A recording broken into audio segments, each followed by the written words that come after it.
And tonight, we're listening to dads who have chosen to be fathers, present and intentional in every aspect. They are walking the talk. As we celebrate Father's Day, I'd want to introduce them. They're on the other side of studio. We are joined by Reverend Tom Otieno as well as Precious Cole. Now, quick one before we get to take our fast break on Sunday Express tonight. I'd want to hear from you, gentlemen, dads, fathers of the night, fathers of the moment.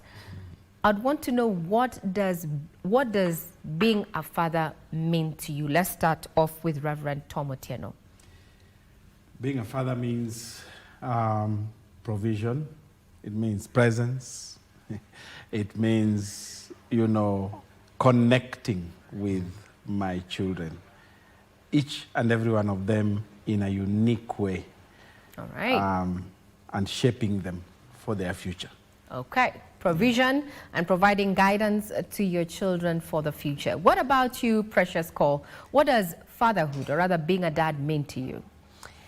Well, it's the weight of the responsibility of raising someone, actually, and just that intentional presence in their lives to help guide them, as God enables me, and to see them become who they've been destined to become. So the presence and that involvement is a highlight for me. All right. So providence as well as being the prophet in the home. That is what our guests have to say in regard to what fatherhood means for them. Well, we have this conversation that is going to be coming up in not too long. But first, let's hear what has been making headlines in the sporting arena. Do not forget you can be part of this conversation. Get us on X at KBC Channel 1. Tonight, we let the dad speak. Over to you, Bernardo Kumu. Thank you very much, Bernard, for that roundup on what is happening in the sporting arena. And now we shift focus to the agenda of the day. And this is giving a platform to intentional fathers. So just tell us, what does it mean to be a dad, and what does it take to actually to be present and reliable within that particular family setup? I'm joined by two remarkable gentlemen. On my immediate left is none other than Reverend Tom Otieno, as well as a man who has quite the name. You might think that it's not his name. That is Precious Cole, and he's a youth pastor there and a new dad, so to speak. So let's pick it up from where we left. You talked about being present, being able to provide, while Precious Cole just said that being able to direct the family. That is what dads, or rather what being a dad means to you. But Len, let's know where it all began. So I'd want to know, take us back to the day that you became a father. What went through your mind in that moment when either you received a call or you're told, hey, we expected? What went through your mind? Let's start off with you, Reverend Tom. Well, 24th April 2005, I was in the delivery room with my wife. Oh, wow. And I cut the umbilical cord. Oh, wow. Wow. So I went through the entire process while she was going through the contractions. Tough. Women are, we're tough, strong. We're made of standard stuff. Women are strong. All right. And there came the baby, the head came out, and I got to cut the umbilical cord, and I went away floating in the air. Oh, wow. Were you nervous? You couldn't believe it? I could not believe. I just floated. I think the whole week I just floated. You were floating the entire week? I was just floating. I was Precious so Cole. excited. What was your experience? When I received the news, I was very excited.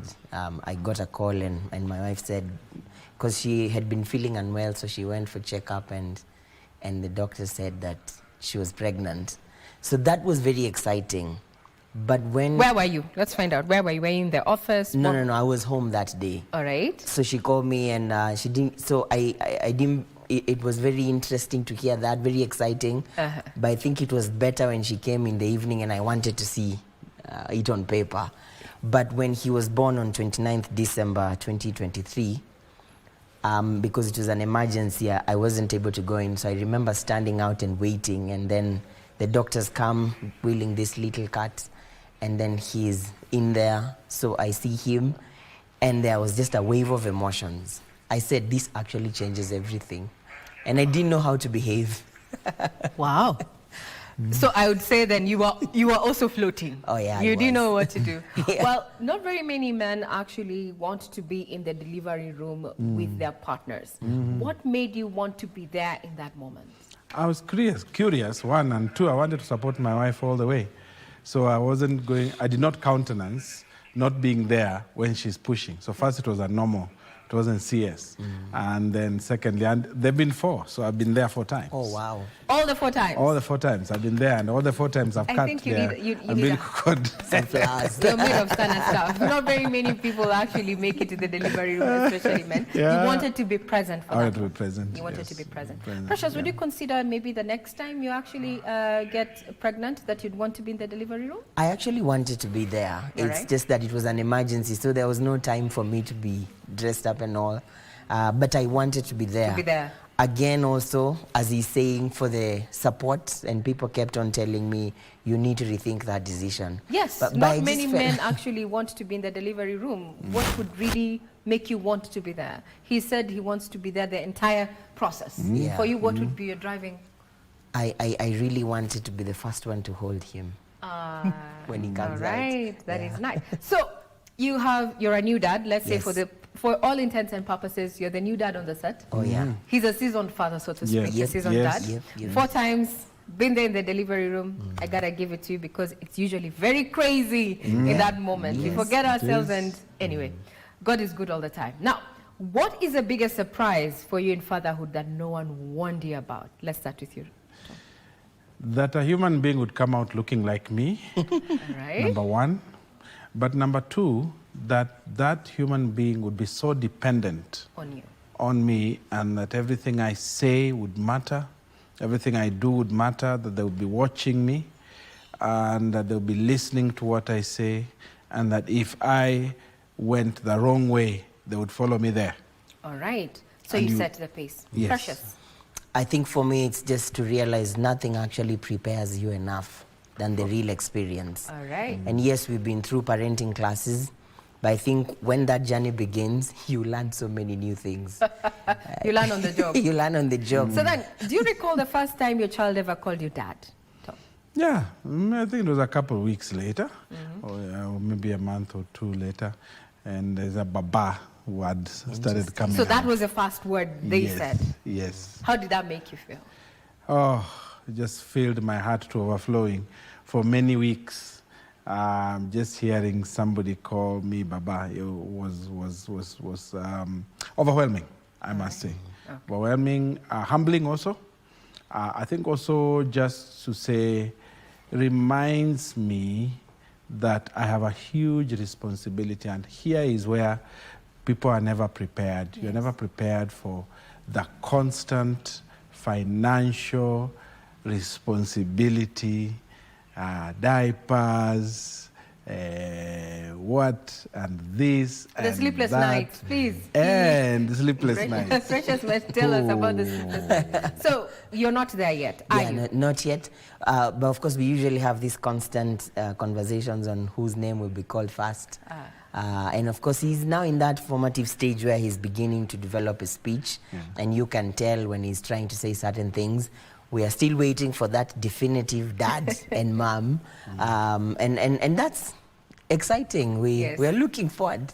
All right, I hope you win the race. It's usually a race, I don't know why, but there it is. But then, as you've mentioned, Reverend Tom, there is that there's a lot of pressure, for Yeah. dads to provide. And how has that looked for you personally? I think twofold. One, to know that you always need to have money on you.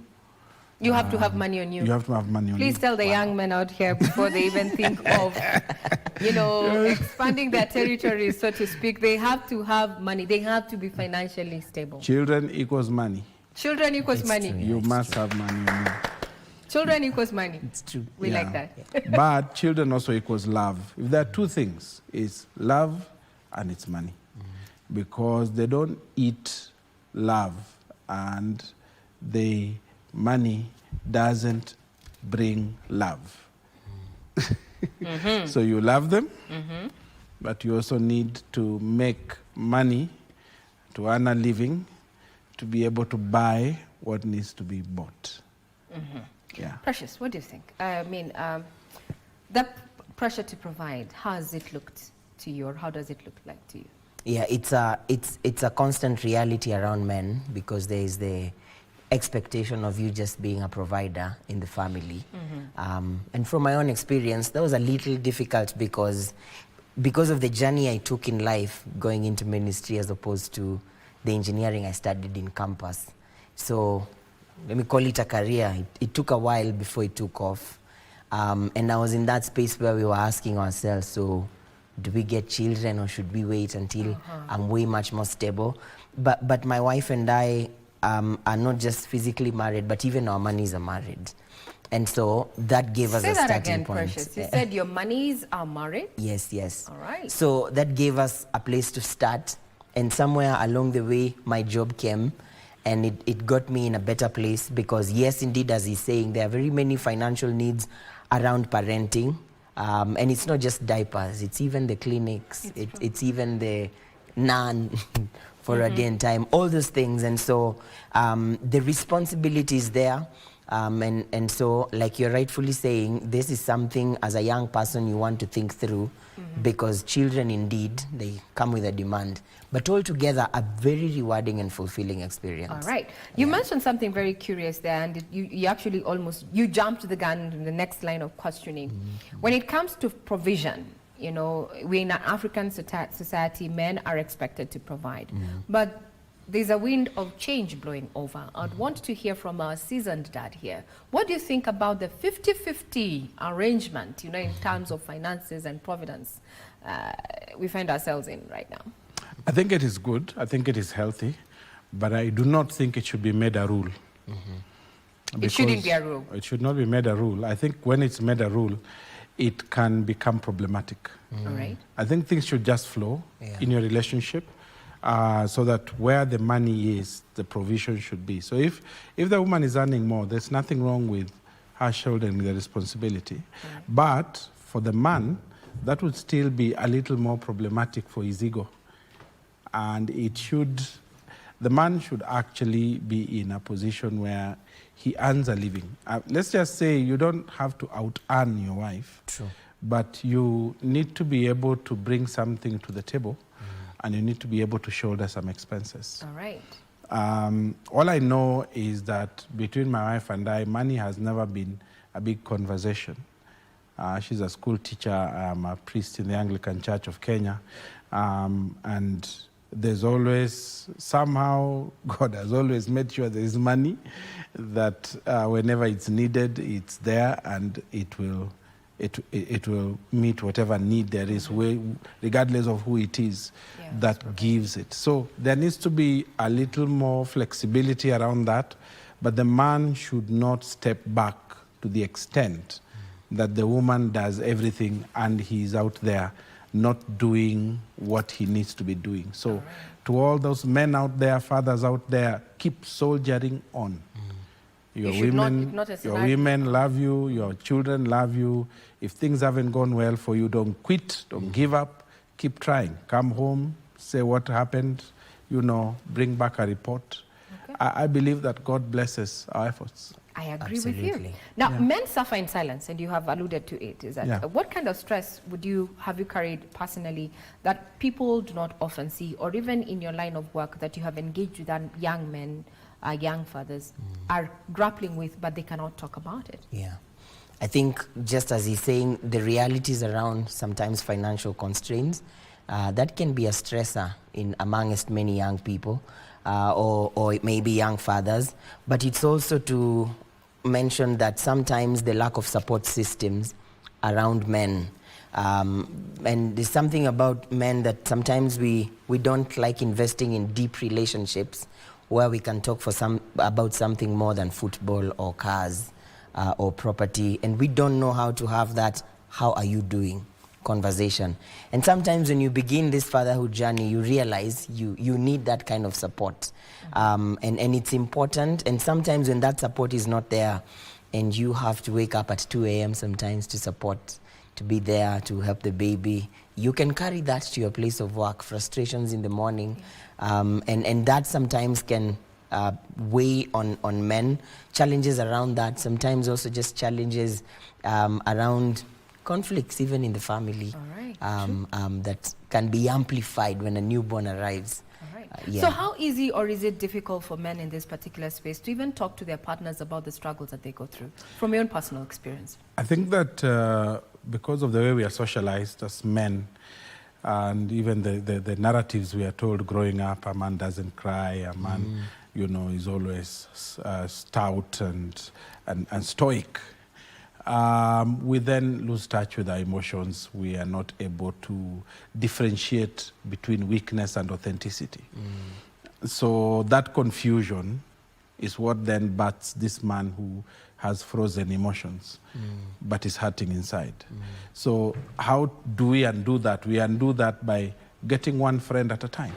You don't have to have many, but you have one person, choose one person, and be vulnerable with them, and share with them, and talk to them, and allow them into your life as a man.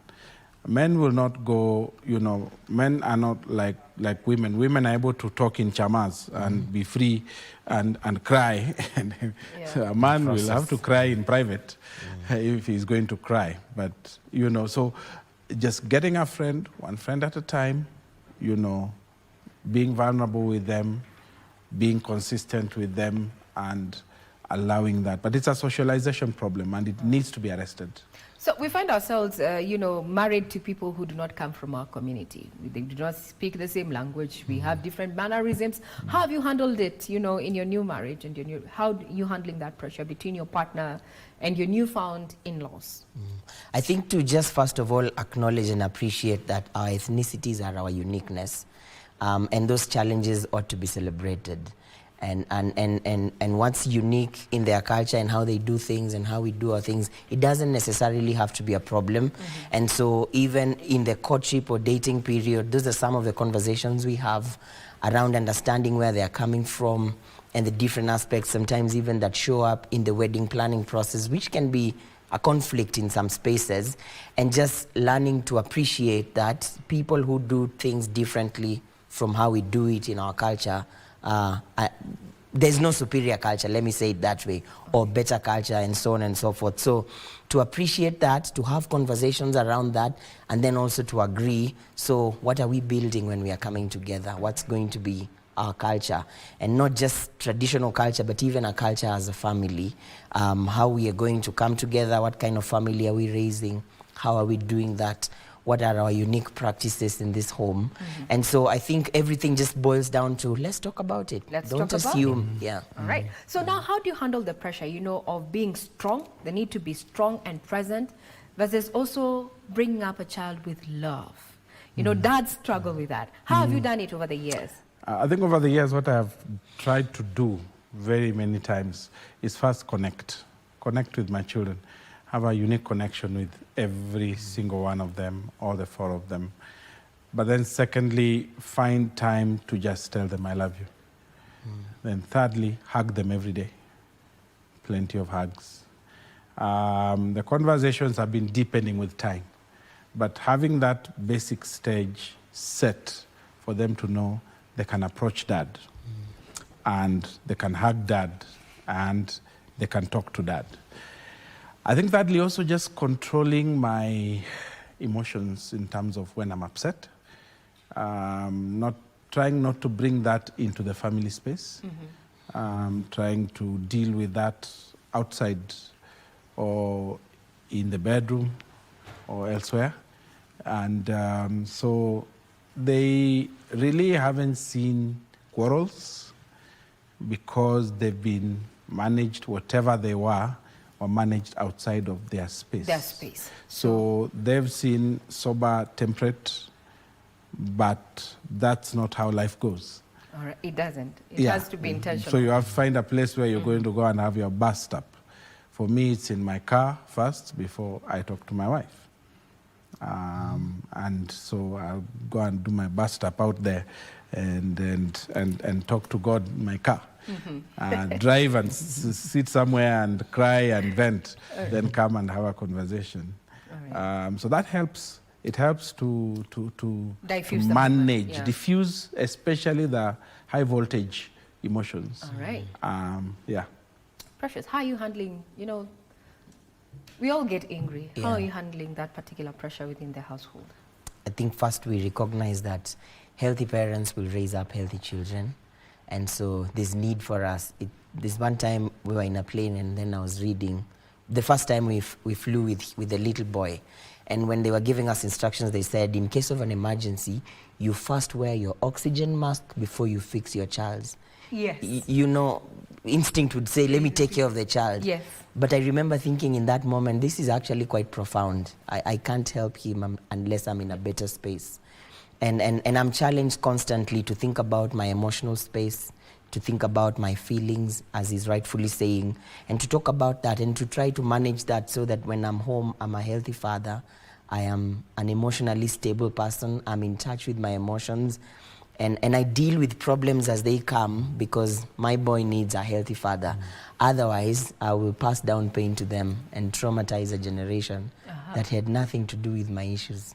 Passing the back. Now, we find ourselves in a situation where we are humans, we're fathers and such, and we are bound to fail. Have you ever been in a situation where you felt that you have failed or you've let yourself down by being a dad? And how did you handle that, Reverend? Yes, I have been in several of those failure situations. First of all, I forgot to pick my children. Oh, from school? Yeah. Okay. I mean, I just... All right. And they were there, the teachers are calling, and I am where I am. Forgot. So Yeah. I went and picked them, and I really, really felt very ashamed of myself. All right. So for me, the first thing I needed to do was take responsibility and say, I'm sorry. I am terribly sorry. I forgot. All right. And it doesn't mean you're not important. And I'm sorry for your frustration. And this will never happen again. So acknowledge, take responsibility, apologize. Acknowledge, take responsibility, and apologize, and then make amends. Don't make it a habit. I think for me, the second time was, well, there have been several second times on this one, is when I'm not able to provide monies for what is asked.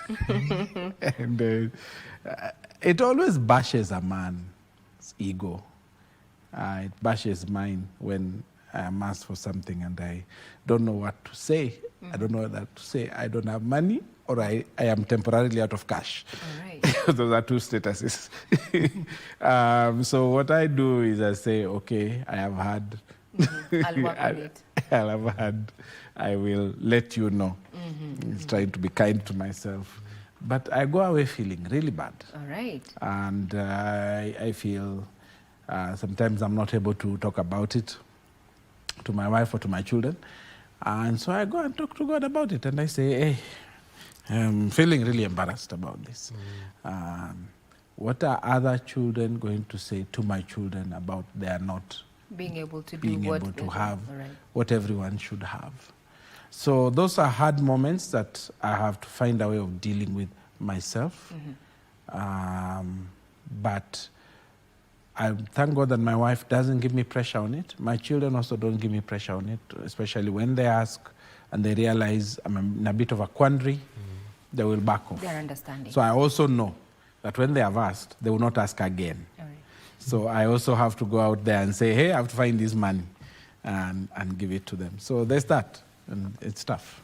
All right, good. As we come to a close, have you had a moment where it takes you off balance, and you feel as if you're failing, and what you have done to resolve the matter?